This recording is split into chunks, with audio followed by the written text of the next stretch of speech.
This presentation is tailored for the Research Methods and Communication course. By incorporating advanced AI tools in its development, this movie provides a dynamic and insightful approach to mastering academic writing. Effective communication is essential for success in academia, and understanding how to construct a well-organized scientific article is crucial. I encourage you to view this movie to refine your scientific writing skills, which are invaluable for your academic and professional endeavors. Understanding the structure of academic articles is essential for graduate students as it enhances their ability to critically analyze research, supports their learning in their specific fields, and improves their own academic writing. This knowledge ensures they can effectively contribute to scholarly discussions and advance their expertise, which is vital for their academic and professional growth. A typical scientific article is organized into several key sections: abstract, introduction, methods, results, discussion, and conclusion. Additional elements may include references or bibliography, acknowledgments, and appendices. This structured format helps ensure clarity, allowing readers to efficiently locate information and understand the research scope, methods, findings, and relevance. For researchers, familiarity with this structure is vital for writing clear, effective papers that communicate their findings accurately and persuasively within the scientific community. For your convenience, I have created 10 separate videos, each covering a different section of the structure of an academic article. This approach ensures that you can concentrate on one subject at a time without feeling overwhelmed. Today, we will focus on understanding the structure of an academic article, reviewing the abstract section. Abstract. The abstract of a scientific paper is a crucial component as it serves as a succinct summary of the entire research project. Here's a detailed explanation of what it typically includes and how it should be structured. The abstract must provide a clear and concise summary of the research, enabling readers to quickly ascertain the purpose, methods, results, and conclusions of the study. This section is particularly important as it often determines whether the reader will go on to read the full text of the paper. It is also the part of the paper that is freely available in many journal databases. Key elements of the abstract: background or introduction. This part briefly explains the research problem or the main objective of the study. It sets the stage by providing necessary context or the scientific question addressed. The purpose is to give readers a quick insight into what the study is about and why it is important. Methods. This should summarize the basic design of the study, the essential methodologies used, and if necessary, the study scope. It may mention the type of experimental design, tools, or materials used.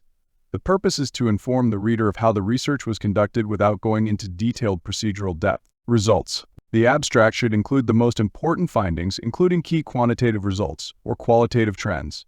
The purpose is to present fundamental findings in the outcome of the research. This part is purely factual, and interpretations or implications are generally saved for the discussion section of the full paper. Conclusions. Conclusions briefly summarize how the results address the research problem and discuss the implications of the findings.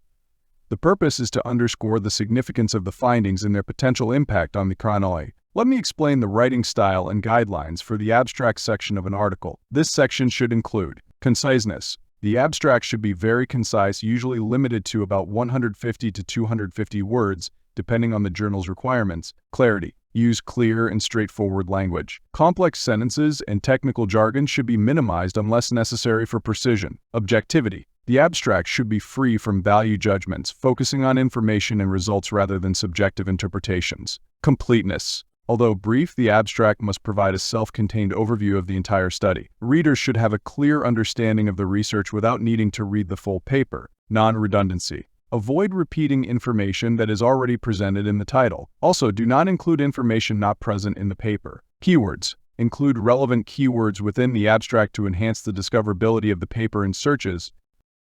Examining an example consolidates all the facts mentioned in one place. Let me read it.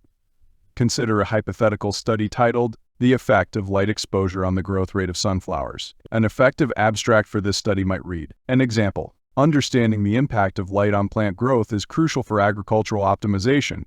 This study examines how varying degrees of light exposure influence the growth rates of sunflower plants. Using a randomized controlled trial design, 200 sunflowers were exposed to high, medium, and low light conditions over a 60-day period. Results indicate that sunflowers under medium light exposure exhibited the highest growth rates, significantly outpacing those under high or low light conditions. These findings suggest that moderate light optimization might enhance agricultural yields of sunflower crops, offering practical applications in agronomy. This abstract succinctly covers all the essential elements: background, methods, results, and conclusions, providing a comprehensive overview of the research in a concise format. Now that you have a good understanding of the abstract, let's move on to the next section. Introduction. Thank you very much for thoroughly watching the abstract sections of Anatomy of an Academic Article. To deepen your understanding, I highly encourage you to watch the next video titled Anatomy of an Academic Article, Introduction. This video provides a detailed overview of the key components essential to understanding the introduction section of academic article. Your engagement is appreciated, and I hope you find this video both informative and beneficial.